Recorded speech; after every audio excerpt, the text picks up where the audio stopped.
que los silencios son incómodos. El estar callados esperando que suceda algo y no sucede es como un momento de tensión que no somos capaces de soportarlo ni en el ascensor. Y eso que solo dura 10 segundos. Muchas veces los silencios es la prueba de que algo pasa en nuestro interior y es realmente un problema. Porque no nos deja ser quienes somos, no nos deja mostrarnos tal y como somos y nos preocupa que la gente nos vea vulnerables. Y quiero invitarte esta mañana a decirte que Esto es Cero es una comunidad adventista pequeña en la que nos gusta, nos apasiona presentar a Jesús en el siglo XXI como alguien relevante y que nos gusta que si tú quieres empezar desde cero con Dios, fuera de prejuicios, esta es tu casa. Y estamos con la serie Christ Funnel, estamos ya hacia el final y estamos intentando construir un santuario donde nos encontremos cara a cara con Jesús. Y me gustaría presentarte a alguien. No sé si conoces quién es este, espero que internet no me haya fallado. Ha sido muy difícil encontrar, cuando diga su nombre, encontrar quién es este personaje. Es una escultura. Igual alguien experto en arte me dirá, pues no es, y probablemente, porque cuando os diga el nombre vais a ver la dificultad que tiene el haber encontrado una figura esculpida, antigua, y no una imagen actual de él. Este personaje es Kratos. Los millennials y los Z. Kratos, no voy a explicar mucho acerca de Kratos, porque da igual, porque el videojuego ha inventado, ha cambiado la historia de Kratos. Pero básicamente Kratos en la mitología real no es hijo de Zeus. Lo siento por los que jugáis al videojuego. No es el hijo de Zeus, es el hijo de un titán. Y básicamente lo único que te quiero contar ahora de Kratos es que, manipulado por Ares, se convirtió como en una herramienta de la guerra, ¿no? como un elemento destructor, y llegó un momento en el que no pasa nada. Llegó un momento en el que, en su afán de obedecer a Ares y matar todo lo que se ponía en su camino, en un momento dado fue engañado, manipulado por Ares y entró en un lugar, en un pueblo, y mató a todas las personas que había dentro, y cuando se dio cuenta descubrió que él mismo había matado a su mujer y a su hija. Y entonces fue condenado, fue maldito, fue maldecido por llevar las cenizas de su hija y de su mujer impregnadas en la piel por el resto de sus días. Y él inició una guerra personal en contra de los dioses. A veces que la mitología griega destapa todas las fantasías y flipadas del ser humano. Y como no, los videojuegos, este es Kratos, este es el Kratos que los millennials conocéis. Ha cambiado un poco la historia, se parece a Jairo, bueno, Jairo no es, pero se parece a Jairo. Kratos es el personaje de un videojuego que emula un poco la historia de este titán, semidios, dios, depende de a quién le preguntes, te dirá una cosa u otra. Pero básicamente a mí lo que reflexiono y pienso acerca de este personaje es realmente cómo es vivir cuando vas cargado de culpa. Cómo es vivir cuando llevas la culpa encima por algo que has hecho o porque alguien te está recordando siempre algo de lo que has hecho. Una de las cosas que más preocupan al ser humano en realidad es el sentimiento de culpa, que muchos de nosotros no logramos deshacernos de él.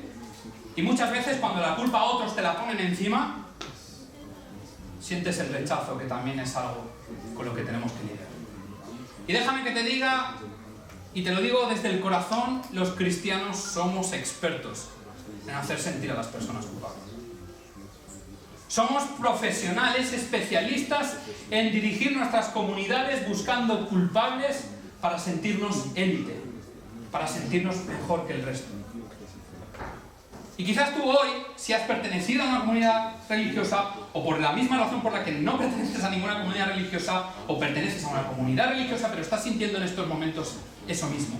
La culpa por algo que has hecho, o por algo que te hacen cargar con el rechazo, o a veces la hipocresía. Y cuando preguntas a muchas personas que formaron parte de comunidades de creyentes, personas que realmente iban a una comunidad a esperar el abrazo, la aceptación, el cariño, muchos abandonan porque reciben todo lo contrario. Acusaciones, hipocresía. Y hoy me gustaría hablar realmente de esto. de lo que convierte una religión tóxica en una religión que no es la religión de Jesús.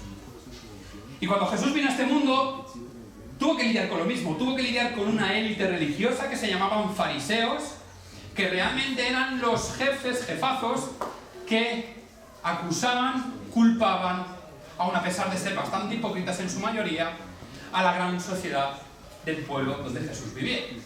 Y Jesús muchas veces tenía que lidiar con ellos, y a veces me encanta que leemos la Biblia como si fuera algo del pasado, pero los fariseos muchas veces son atemporales.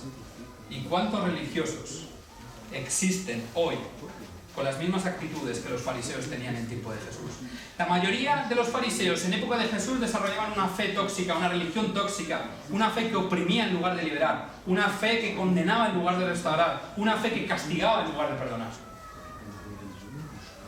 Y la gran mayoría de personas hoy en España, un 25% y subiendo, creciendo, no quieren saber nada de Dios, porque no entienden la diferencia entre Dios y las religiones cristianas. No entienden la diferencia entre Dios y esos que se llaman cristianos, que oprimen, que condenan, que esclavizan a aquellos que osan formar parte de sus comunidades. ¿Y sabéis lo que decía Jesús acerca de ellos? Bueno, tiene una retahíla enorme en varios capítulos de la Biblia, pero yo quiero quedarme en Mateo 23. Jesús hablando de estos personajes, de esestos religiosos, de esa gente santa, perfecta, de esa gente que sabía diferenciar entre el bien y el mal y te decía a ti cómo te tenías que comportar. Que sepas que estoy pasando por aquí para airear esto. Mateo 23, 4, 5 dice: aplastan a la gente bajo el peso de exigencias religiosas insoportables y jamás mueven un dedo para aligerar la carga. Todo lo que hacen es para aparentar. Es decir, que mientras el pueblo veía a estos personajes religiosos desde las alturas, ellos desde la miseria de la vida cotidiana, y veían a estos personajes como santos, como dignos de admirar, o mira qué bien viste, qué corbata más chula lleva, o mira con quién se codea, o mira cuánto poder tiene, o mira... Jesús los veía como personas que aplastaban a la gente, que les ponían unas cargas insoportables, pero ellos jamás movían un dedo para aligerar la carga. Pero es que Jesús dice mucho más. Dice: ¿qué aflicción os espera, maestros de la ley religiosa y fariseos, hipócritas? Pues cerráis la puerta del reino del cielo en la cara a la gente. No entráis ni tampoco dejáis que los demás entren. ¿Tú te das cuenta de la paradoja que es el mensaje de Jesús para una sociedad religiosa? ¿Qué ha cambiado hoy cuando miras las grandes religiones del mundo? ¿Qué ha cambiado hoy? ¿Qué haría Jesús si estuviera hoy aquí? ¿Qué diría a los religiosos? ¿Qué diría a las personas que creen que todo se basa en cómo haces las cosas? Fijaos, no hay mayor acusación que decirte que tú estás cerrando la puerta del reino de Dios en la cara a la gente. ¿Verdad que todos hemos estado en una situación en la que queríamos entrar a un sitio y no hemos entrado por las zapatillas, por la manera de vestir, por tu cara, por tu nacionalidad, por el color de tu piel? Seguramente has sentido el rechazo en tu piel más de una vez porque no te da la nota para entrar en la carrera que tú deseas, porque en un trabajo, en una entrevista te ningunean, cosa que hoy en día hacen cada vez más. Pero me centro, Jesús sigue diciendo: ¿qué aflicción os espera, maestros de la ley religiosa y fariseos, hipócritas? Pues cruzáis tierra y mar para ganar un solo seguidor y luego lo convertís en un hijo del infierno 2 veces peor que vosotros mismos. Es que tú fíjate qué paradoja, gente obsesionada con hacer crecer el reino, gente obsesionada con que hubiera más personas de la misma fe, que son capaces de hacer cualquier esfuerzo para que entiendan la fe, y cuando ya son uno de los nuestros, les hago la vida imposible y los maldigo tanto que los vuelvo 2 veces peor que yo. Pero es que Jesús sigue, dice: ¿qué aflicción os espera, maestros de la ley religiosa y fariseos, hipócritas? Pues dais el diezmo sobre el más mínimo ingreso de vuestros jardines de hierbas, pero pasáis por alto los aspectos más importantes de la ley: la justicia, la misericordia y la fe. Es cierto que debéis diezmar, pero sin descuidar las cosas más importantes. Guías ciegos, coláis el agua para no tragaros por accidente un mosquito, pero os tragáis un camello. ¿Cuántas veces los cristianos podemos caer en el error de comportarnos así? ¿Cuántas veces piensas tú, como cristiano, como cristiana, cuántas veces te comportas así? ¿Cuántas veces agrandas las exigencias del reino que encajan con tu manera de ser y que cumples a la perfección, casi sin esfuerzo? ¿Y cuánto minimizas dejas sin importancia aquellas exigencias de la ley que sabes que te cuesta un mundo entero cumplir. ¿Cuántos de nosotros miramos las pajitas del ojo de nuestros amigos, de nuestros vecinos, y somos incapaces de ver el pedazo de viga, el pedazo de edificio entero, rascacielos que hay en el nuestro? ¿Cuántas veces nos fijamos y exaltamos los errores de los demás para que nadie se fije en que nosotros somos igual?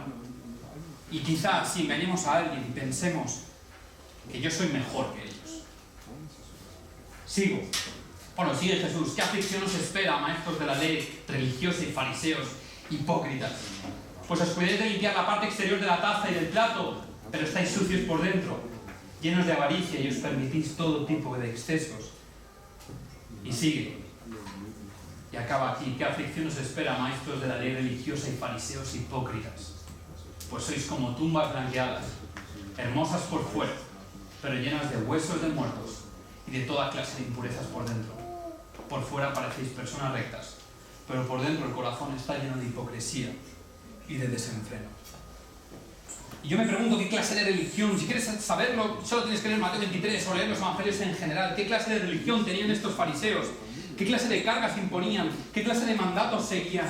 ¿Qué clase de chiringuito tenían montado? Que Jesús, cuando llega, no se fascina por la manera en la que ellos desarrollan una fe, sino que precisamente los acusa porque están oprimiendo a quien Él vino a liberar. Quizás este sea uno de los mensajes que menos nos gusta a los cristianos. Que nos digan a la cara. Aquel a quien adoramos nos diga a la cara. Pero ¿qué clase de cristiano estás siendo? ¿Pero qué clase de persona estás siendo cuando te diriges a alguien que no piensa como tú, no vota el partido que votas tú, no trabaja en lo que tú trabajas y no ha estudiado lo que tú has estudiado?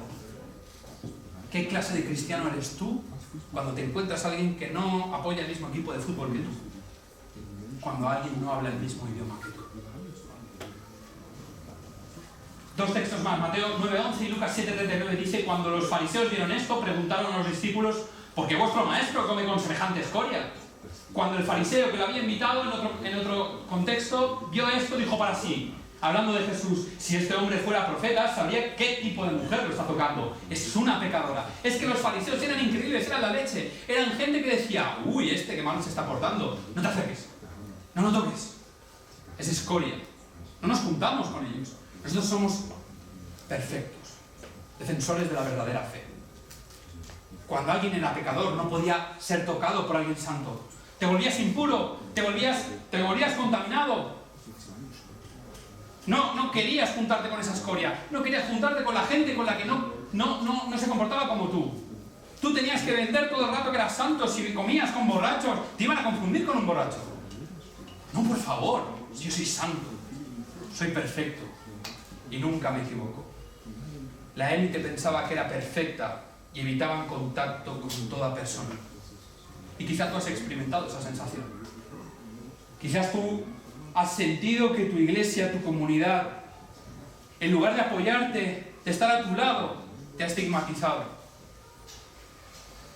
Que si no te comportabas como los demás querían que te comportases, realmente te hacían a un lado, te rechazaban, te marginaban, te aislaban.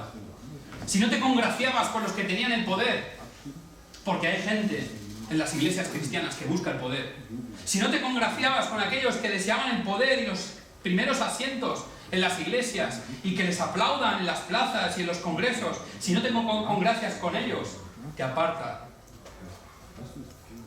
te marginan y te insultan. Eres malo, eres pecador. Los fariseos eran mensajeros de paz que escondían látigos bajo la túnica. Eran proclamadores de buenas nuevas que encadenaban a los que sufrían.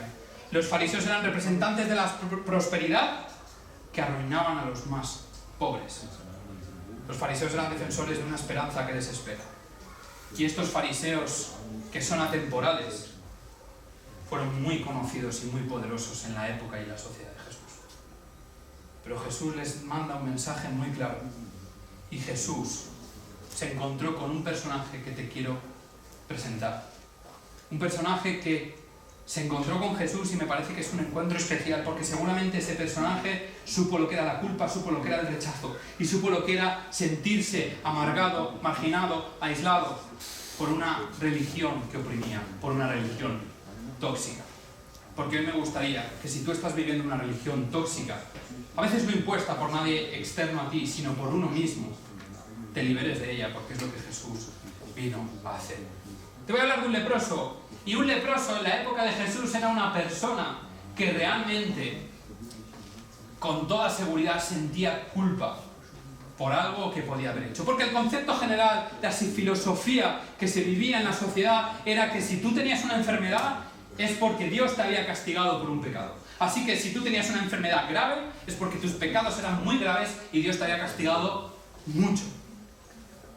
Así que me imagino a este leproso teniendo que vivir aparte, atormentado, buscando en su mente y en su pasado cuál de todos sus pecados podría haberle llevado a la situación en la que estaba, aislado de su familia, aislado del pueblo, sin contacto prácticamente con seres humanos y como muchos solo con leprosos como él. Atormentado pensando en un Dios, creyendo en un Dios que lo castigaba tan duramente, solo porque probablemente se había equivocado. La lepra era concebido como un zombi, como un muerto en vida ya. De hecho, los rabinos dicen que solo levantar de los muertos y curar leprosos era un poder solo para Dios. Solo Dios era capaz de obrar estos milagros. Había curanderos para muchas cosas, pero la lepra y la muerte, solo Dios tenía el poder para levantarlo. Era como vivir una vida ya muerta. Y algunos expertos dicen que incluso la lepra era el castigo por difamar o por blasfemar a Dios. Así que seguramente este hombre estaba, me lo imagino, en las montañas, en las cuevas, en los barrios marginados, abandonados de otro tiempo, entre ruinas, sin casi nada que comer, acercándose tapado y con una mano, con un cuenco para recibir algo de limosna, algo de comida, buscando entre los rincones esa buena gente que en algún momento les daba comida. Un día y otro, pensando que por qué Dios se había ensañado tanto con él. Y es la reacción natural cuando nosotros nos vemos embriagados por la culpa. ¿Por qué Dios? ¿Por qué a mí? ¿Tan malo soy? ¿Tan mal he hecho las cosas? ¿Por qué me está pasando esto? ¿Por qué estoy pasando por esta enfermedad? ¿Por qué no tengo suerte en el amor? ¿Por qué no me contrata nadie? Cada vez que afrontamos una desgracia, siempre hacemos la misma pregunta: ¿por qué Dios? Y no faltan aquellos religiosos que te meten el dedo en la llaga y te dicen: algo estarás haciendo mal cuando la vida te va mal.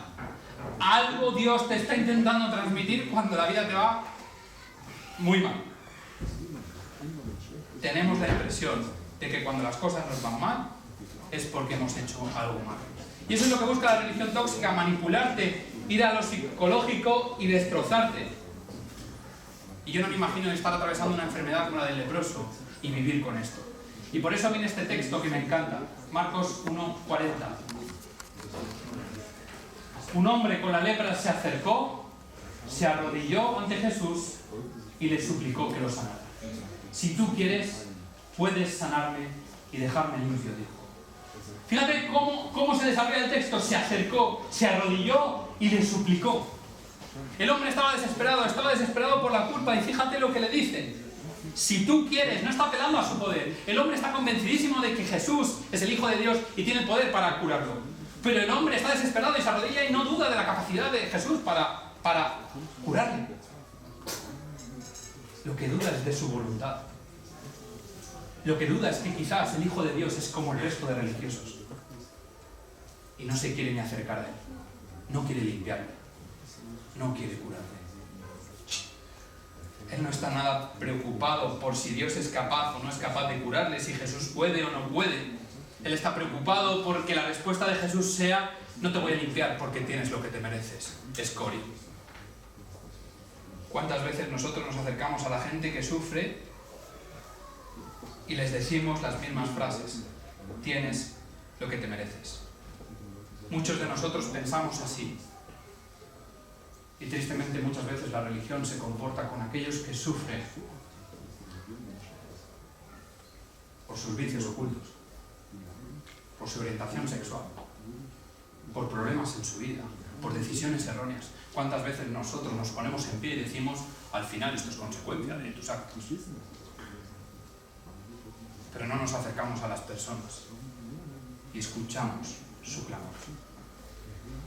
Lo segundo que vivía este leproso era el rechazo. Era el rechazo de que si hay algo que es peor que sentirse, hay algo peor que sentir la culpa, de sentirse culpabilizado por algo, es el rechazo de una sociedad entera que te aísla y que te deja solo. Y es lo que al leproso le tocaba vivir.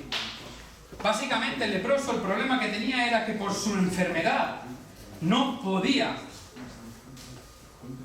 formar parte del servicio del templo. Y la sociedad de Israel era una sociedad que teocráticamente giraba en torno al funcionamiento del templo. Así que tú imagínate la fe de este pobre hombre. Era una fe que estaba bloqueada.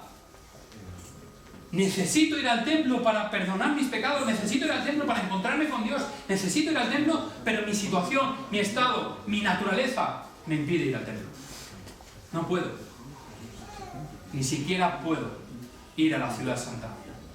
Tenía prohibida la entrada a la ciudad que contenía el templo dentro. A la ciudad santa, Jerusalén, no podían entrar los leprosos. Así que imagínate, yo no sé si este hombre era de Jerusalén o no, pero tú imagínate, no te puedes acercar al templo, no te puedes acercar a la ciudad santa. No te puedes acercar a tu familia, a tus amigos, no puedes acercarte a la vida pasada que tenías. Era un hombre marginado y excluido. Y me encanta cómo lo dice, porque básicamente lo que él está desesperado ya no es tanto por la curación, sino porque le acepten.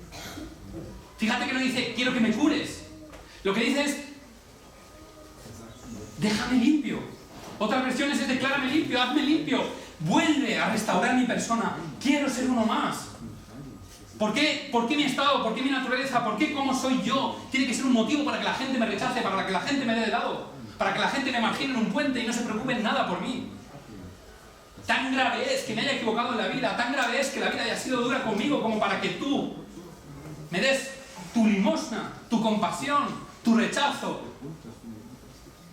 para que tú me escupas, me pisotees, simplemente porque no he tenido la misma suerte en la vida que tú, simplemente porque siento que desea una persona diferente a ti.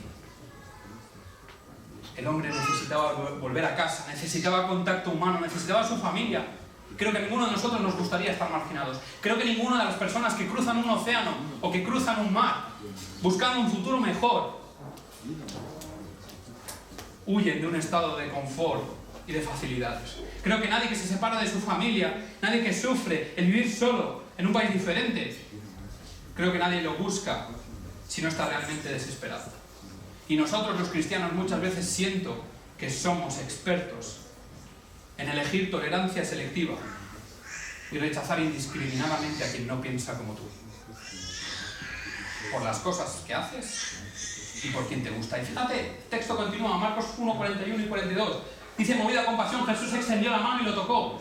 Sí quiero, dijo, queda sano. Y al instante la lepra desapareció y el hombre quedó sano. No te estoy haciendo ningún spoiler. Seguramente incluso si no conocías esta historia, sabías cómo iba a acabar la historia. Porque ya empiezas a conocer a Jesús. Porque sabes que Jesús no se para. Porque sabes que Jesús le da igual. Sabes que a Jesús no le importaba nada lo que los fariseos decían. Pues estabas comiendo con borrachos, ladrones, pecadores, prostitutas. Y Jesús le daba igual y comía con ellos. Así no vas a ser alguien importante en la curia. A Jesús le da igual, es que no he venido aquí a la curia, no he venido aquí por un asiento, no he venido aquí por un sillón en los diputados, no he venido aquí a tener poder. Que no os habéis enterado de nada, he venido aquí para salvarte. He venido aquí para liberarte. He venido aquí para que dejes de estigmatizarte, para que dejes de sentirte condenado y condenada. Jesús hace lo que ninguno hubiese hecho y es tocar a un leproso, porque el que toca a un leproso es como el que roba a un ladrón, pero al revés. El que toca a un leproso recibe condenación, recibe inmundicia, recibe impureza. Jesús, tocando al leproso, estaba diciendo a todos los religiosos, ahora a ver si venís a mí y me decís que ahora no puedo entrar en el templo. A ver si ahora venís y me decís que no puedo entrar en Jerusalén, porque he tocado al leproso. Jesús podía haber curado al leproso sin tocarlo, pero entonces Jesús no sería Jesús. Jesús podía haber hecho como en otras ocasiones, vete tranquilo, que la sanidad ha llegado a tu casa. Vete tranquilo, porque tu hija, tu hijo está bien.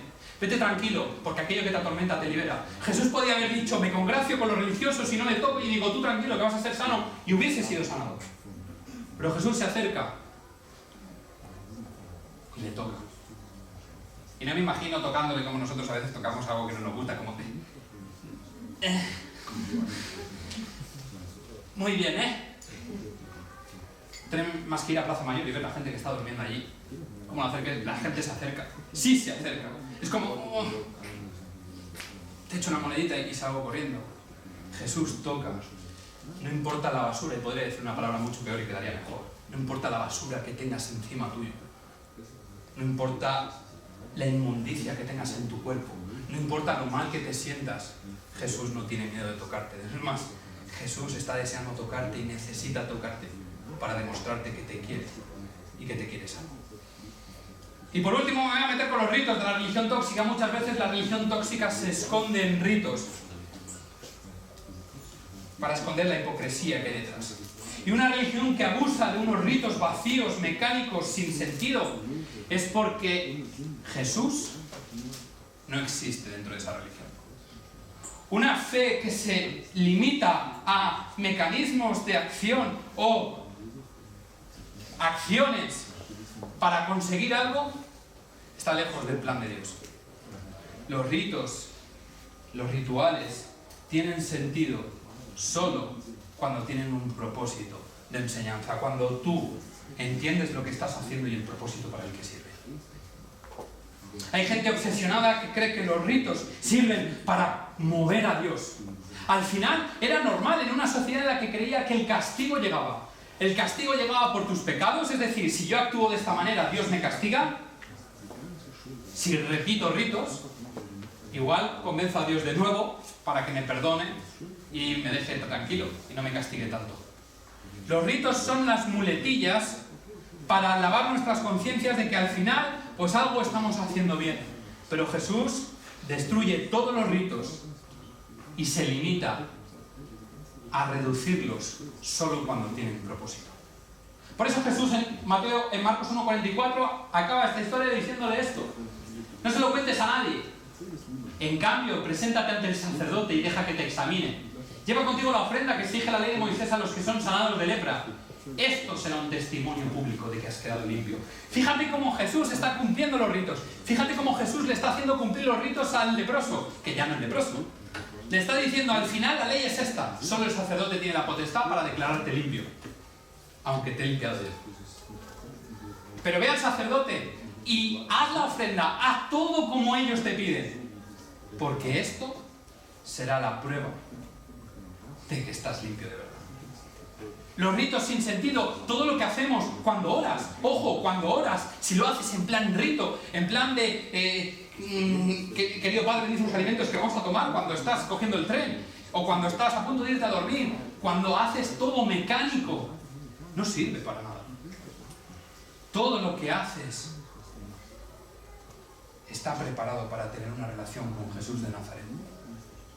Si tus ritos te alejan de la comunión, la intimidad y la relación con Jesús de Nazaret, deberías revisar los fundamentos de tu fe. Me encanta este dibujo y con esto acabo.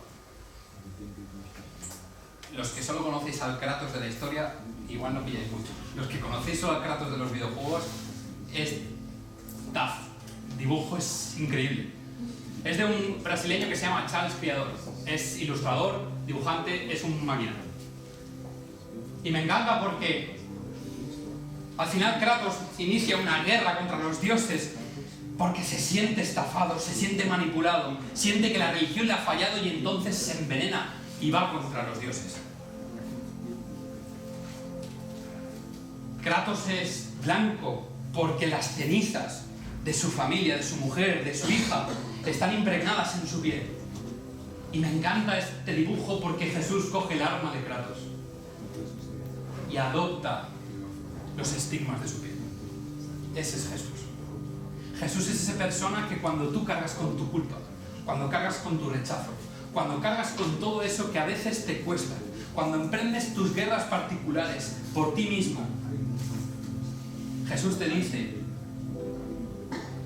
déjame que te ponga la mano encima, déjame que te acaricie. Déjame que yo cargue tus cenizas. Déjame que yo cargue con tu culpa. Déjame hacerte sentir que no estás rechazado ni rechazada por mí. No importa lo que la gente te diga, Jesús nunca te va a rechazar. Te lo vuelvo a repetir para que te quede claro. No importa quién seas, de dónde vengas, Jesús nunca te va a rechazar. No me hagas caso a mí como religioso. Haz caso a lo que Él te dice. Haz caso a su palabra. Haz caso a ese Jesús que va 1000 millas más lejos de lo que llegaría yo. Ese Jesús es el que, sin importar nada de lo que eres, te quiere bendecir, te quiere transformar, porque Él decide cargar con todo lo que a ti te impide mover. Y me gustaría que ahora pudieras hacer una oración. Me gustaría que ahora pudieras orar, pudieras meditar, pudieras reflexionar, llámalo como quieras. Al final es un momento donde en cero cerramos los ojos, donde suena una música de fondo y no hay molestia, no hay ruidos, y podemos conectarnos con Dios. Y ahora es el momento en el que puedes abrir tu corazón porque Él te conoce y decirle: mira, estoy blanco de ceniza, llevo años cargando con este peso, o no me encuentro, no sé lo que me gusta, no sé lo que quiero en mi vida, estoy en un momento de mi vida en que no eres importante para mí. No tengas miedo, díselo y habla con Él, porque Él va a coger todas tus culpas, todo tu miedo al rechazo, te va a poner la mano en el hombro y te va a decir: estoy aquí agachado contigo, sufriendo contigo, pero de esta tú y yo nos vamos a levantar. Así que mientras apagas las luces, dejo que puedas orar a solas.